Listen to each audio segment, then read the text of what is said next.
The 747 built America's airline empire. It was the plane that made international travel possible, the flagship every carrier wanted on their ramp, the icon that defined what it meant to fly long haul. So, when Boeing finally brought back the 747-8, faster, quieter, more efficient than anything that came before, you'd think airlines would line up. Instead, every major US carrier said no. Not United, not Delta, not American, not one. You'd think they were crazy, but they weren't. They were following a logic so ruthless it changed how the entire US airline industry thinks about aircraft.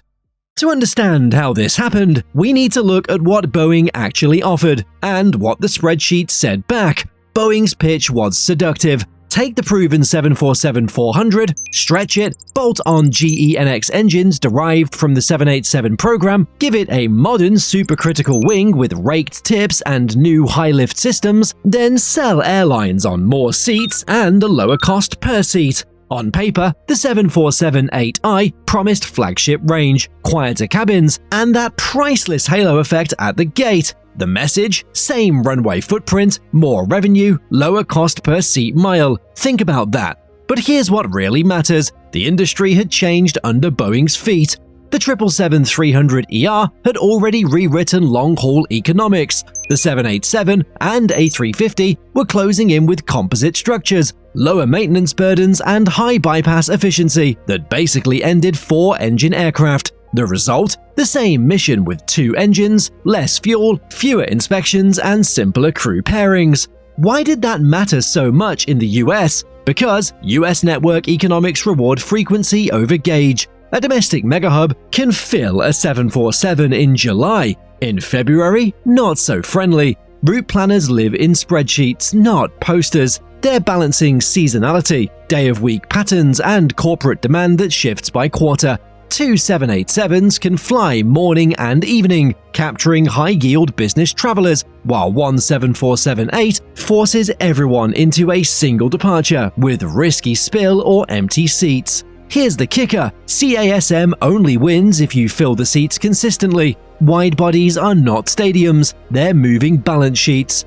Meanwhile, ETOPS had matured from the old 60-minute rule to 180, 240, and even 330-minute approval for twins. That wasn't marketing. Regulators and data proved dispatch reliability and engine performance. The safety argument for four engines over water faded. Insurance, maintenance planning, diversion options, they all lean toward twins. The paradox is stark. The 747's original advantage, reliability by redundancy, became surplus complexity once ETOPS unlocked cheap oceanic routes. But here's what Boeing didn't account for. US carriers had already built their entire operations around a different philosophy. Inside Boeing, the strategy counted on the upgrade path. Airlines already trained on 747s could step into an 8 with lower transition costs. Fuel burn per seat improved over the 400. The wing was a masterpiece. Yet the comparison wasn't against a 400 museum piece. It was against a 777-300ER already printing money, with commonality across a twin-jet family. United, American, they'd built training pipelines, spare part inventories, and crew rosters around two families: 777 and 787 for long-haul, 737 and A320 for domestic and medium-haul international routes. Commonality is an invisible profit center: fewer simulators, standardized maintenance, and tight pilot pools. Consider the Pan Am cautionary tale. The 747 built a brand that passengers loved, but it also created structural risk. You needed dense, high-yield flows every season to justify the metal. That romance scarred US management culture. They didn't want a beautiful airplane that could turn on them when fuel spiked or GDP hiccuped. They wanted optionality. Microstory. A route planner in Chicago stares at a model for ORD-NRT. July shows 92% load factor with strong premium demand. February drops to 68%. With the 747, CASM looks great at 92% and ugly at 68%. Switch the model to a 777-300ER, the winter gap narrows. Split the capacity into two 787s, now you create frequency. capture business travelers and keep yields intact with lower seat counts. One decision cascades into gates, crew, catering, and maintenance schedules. That's the real airplane, a living system, not a spec sheet. Boeing's nostalgia didn't help. The hump sells posters, not procurement committees. Finance teams looked at jet fuel curves, maintenance man-hours, and residual value. The market signal was ruthless. A healthy secondary market for 777s and 787s, uncertain futures for jumbo passenger frames. Lessors read that signal first and priced risk accordingly. If you needed to exit early, Twins gave you an escape hatch. The 747-8, not so much. So, the pitch met the math. The 747-8i could be quieter, smoother, and visually iconic, yet still lose to a twin in trip cost, crew flexibility, and seasonality management. The US carriers weren't rejecting Boeing, they were following a doctrine forged by deregulation and sharpened by ETOPS. Smaller risk blocks, higher frequency, better fleet commonality. While that was happening in Everett, spreadsheets across Atlanta, Chicago, and Dallas told a colder story. The Queens still drew a crowd, the accountants didn't. So, what did those accountants actually see when they ran the numbers? Let's walk through the decision tree, one branch at a time. From the US majors' perspective, this wasn't about disrespecting an icon, it was a decision tree with brutally clear branches. We start with fleet commonality. American, United, and Delta had spent decades streamlining into families, narrow bodies for domestic trunks, twin wide bodies for long haul, pilots dual qualified across 777, 787, or A330, A350 lines. Simulators were fully utilized, and parts pools were optimized. Bringing in a small subfleet of 747-8Is would explode that simplicity. New sims, new training pipelines, new spares, and for what? A handful of routes that Twins already covered profitably. Fuel arithmetic sharpened the edge. The 747-8I's real-world efficiency gains over the 400 were real, but the benchmark wasn't the 400 anymore. A 777-300ER or A350-900 could fly similar sectors with two engines sipping less fuel. Think in margins, a few percentage points in fuel burn, multiplied by block hours, multiplied by cycles, multiplied by years. That's millions in annualized cost. When jet fuel swings, those small deltas become cliffs.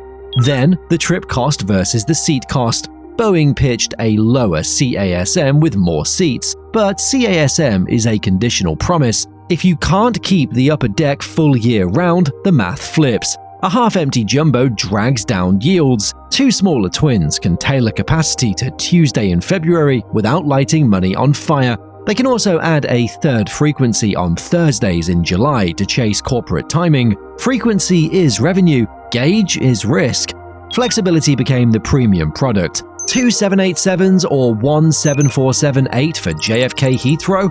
With Twins, you split demand across morning and evening, protect connections on both ends, and build redundancy into disruptions. A mechanical on a single 747-8 blows a day's worth of premium revenue. A swap with another twin into a large fleet? Manageable. Schedule planners aren't just selling seats, they're selling reliability, connectivity, and corporate contracts that punish missed meetings. Maintenance tipped the scales further. 4 engines means more inspections, more line checks, more hot sections overhauls in the planning horizon. Spare engine strategy is costly, and the pool is shallower for a niche type. ETOPS certified twins, by contrast, run on deep global support ecosystems. Mechanics see the same families day in, day out. AOG events resolve faster, dispatch reliability is the quiet hero of airline profits. Crew economics were decisive. A 747-8 requires larger pilot roster and cabin crews, and those rosters are less flexible if you only operate a tiny subfleet. With Twins, airlines can optimize pairings, seniority bidding, and vacation blocks across a big base. That efficiency shows up in overtime avoided, hotels not needed, and crews positioned for the next bank. Revenue reality cut through the romance. Premium cabins drive profit, but business demand is lumpy. Corporates freeze travel. Holidays cannibalize weekday yields. A huge upper deck of premium seats looks fantastic in a brochure. It's dangerous if you need to discount it to fill it 6 months of the year. A twin smaller premium cabin can hold yield better in weak cycles. Unknown to many outside the room, residual value was the silent veto. Lessors modeled exit scenarios and didn't love passenger jumbo's resale prospects. If you needed to offload frames early, Twins had buyers lined up. A 747-8I's second life looked uncertain outside of a handful of prestige carriers. That uncertainty prices into lease rates. Lease rates feed the business case. The business case dies. So, US carriers ran the tree. Do we gain network flexibility? No. Do we reduce fuel and maintenance risk? No. Do we simplify fleets? No. Do we strengthen residuals? No. Every no compounded. The only yes was brand theater, and brand theater had a history in the US, Pan Am, TWA, of ending with creditors looking to recoup their debts. Meanwhile, the 777-300ER was the assassin. Same range class, outstanding payload, ruthless economics, and broad commonality with 777-200 fleets. United leaned into the 300ER for Pacific and premium transatlantic.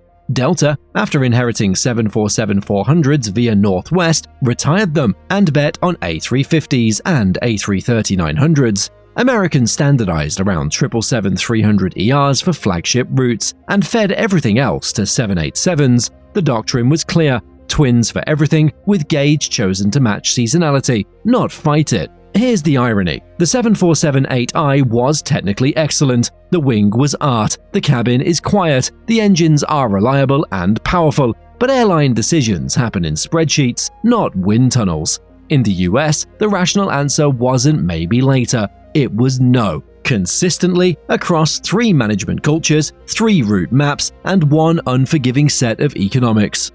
But here's where the story splits. While passenger planners said no, an entirely different market saw something they couldn't ignore. While passenger planners walked away, freight operators leaned in. Why? Different mission, different math. At night, cargo hubs don't sell departure times, they sell sort windows. You need volume, range, and predictable block times that feed a midnight sort and launch before dawn. The 747-8F was engineered for that rhythm.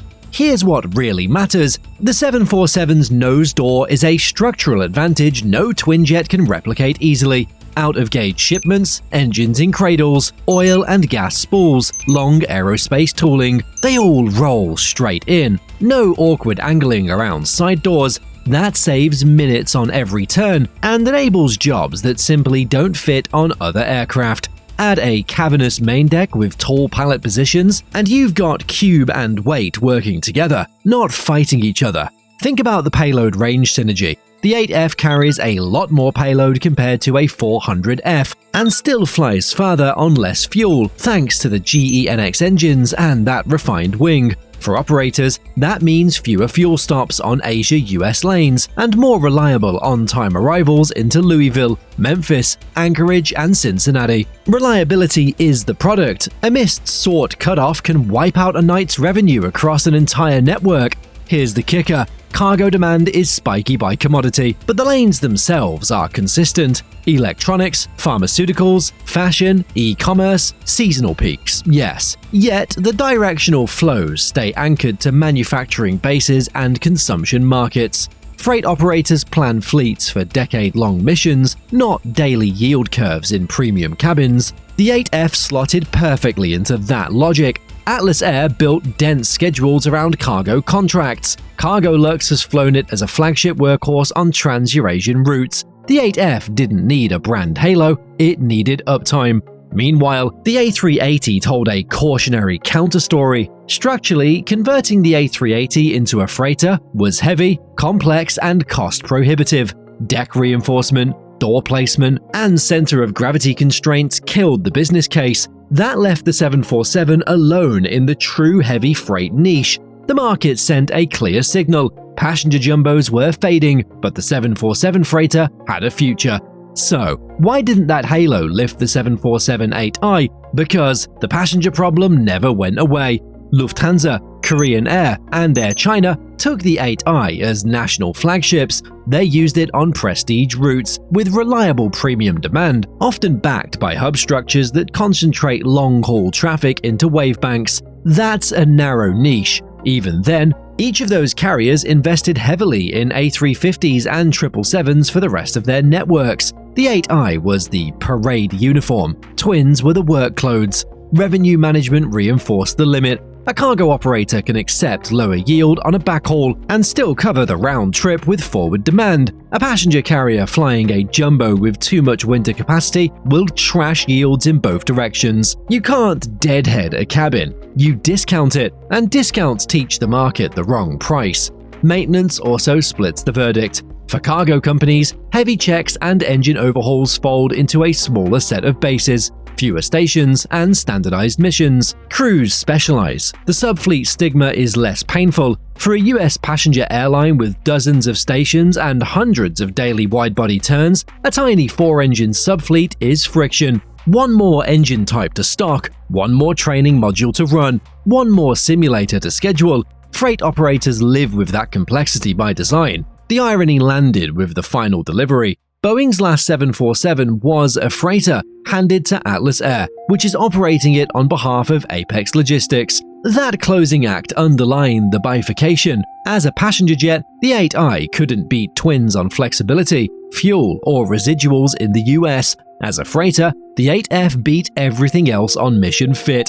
Same airframe family, two destinies. The escape hatch saved the program's legacy, just not in the way the posters promised. So, while US carriers said no to the passenger queen, they kept hiring her to move the world's heaviest secrets at midnight. The market wasn't sentimental, it was precise. If US airlines wouldn't touch the 8I, why did the US government buy them? Because the presidential mission isn't airline economics, it's continuity of government, different stakes, different calculus. The Air Force's requirement set reads like a catalog of redundancy. Hardened communications, EMP protection, secure conference facilities, self-contained power and environmental systems. That demands space, power margins, and system segregation you can't easily fit into a smaller twin. A 4-engine widebody gives you physical volume and electrical generation to spare. The 747 airframe, with its upper deck hump and expansive lower deck, provides compartmentalization for staff, security, press, and equipment without sacrificing range or mission kit. But there's another layer: sustainment. With 747-8 production closed and the VC-25B conversions years behind schedule, the Air Force did something pragmatic. Behind the scenes, it arranged to scoop up ex-Lufthansa 747-8Is for training and spares support. That decision, reported publicly, wasn't about prestige. It was about building a pipeline, airframes to train maintainers, validate procedures, and strip for parts that the tiny presidential fleet will need for decades. When you run a microfleet, you hoard redundancy. Here's the irony: those Lufthansa frames, immaculate and efficient by passenger standards, has no future in US airline service. Yet, in the military context, they're perfect. Known history, compatible configuration lineage, and a wealth of components otherwise stranded by the end of production. The Air Force doesn't care about winter seasonality, it cares about mission readiness. A parts donor can be worth more than a dozen PowerPoints. Optics, of course, ride along. A 747 on the ramp projects presence. It's an icon of American aerospace, a behemoth with a legacy, but optics don't pay airline bills. They do, however, carry weight in diplomacy. The aircraft that lands at a G7 summit isn't just a transport, it's a moving embassy. In that context, the hump isn't nostalgia, it's signaling. Meanwhile, commercial fleets in the US doubled down on the future. United leaned into the 777-300ER and placed big bets on the 787, and perhaps one day the A350 for next decade growth. Delta retired the last US passenger 747s and built around A350s and A330-900s, optimizing gauge and fuel burn. American, they focused their long-haul operations around 777s and 787s. Across the board, narrow bodies kept stretching their legs, the A321LR and XLR pushing transatlantic thin routes that once needed wide bodies. Hub waves reshaped to favor connectivity and frequency, not spectacle. So what does the presidential purchase actually say? It underscores the split we've been tracing. The 747-8I failed as a US airline product because airlines optimize for margin under volatility. The Air Force optimizes for survivability under uncertainty. One values flexibility and residuals, the other values space for systems and layered backups. Both can be right. What nobody outside procurement circles felt at the time is how quickly the industrial base can vanish. Once a line closes, parts ecosystems decay, training pipelines atrophy, engineers move on. By grabbing Lufthansa 8 Eyes for training and spares, the Air Force bought time to write manuals, qualify crews, and build a sustainment stockpile before the expertise diaspora runs too far. That's not romance, that's hard logistics. And here's the last twist. The planes most Americans will see wearing stars and stripes aren't the ones their airlines chose. They're the ones their government needed. The visual suggests continuity. The market beneath it says evolution. The 747-8 wasn't rejected because it was old, it was rejected because it was honest. It showed airlines exactly what they'd become: ruthlessly rational machines that optimize for margins, not memories. And that's the real story here, not the plane, the logic. The decision-making that turns icons into liabilities and spreadsheets into strategy. If that fascinates you, and if you want to understand how industries actually work beneath that marketing and the nostalgia, subscribe. Because every aircraft retirement, every fleet decision, every route cancellation tells a story like this one, and once you see the pattern, you can't unsee it. In the next video, we'll talk about how the 777 quietly became the most important aircraft you've never thought about. Hey, before you go, the YouTube algorithm thinks you're going to like this video next, so why not check it out?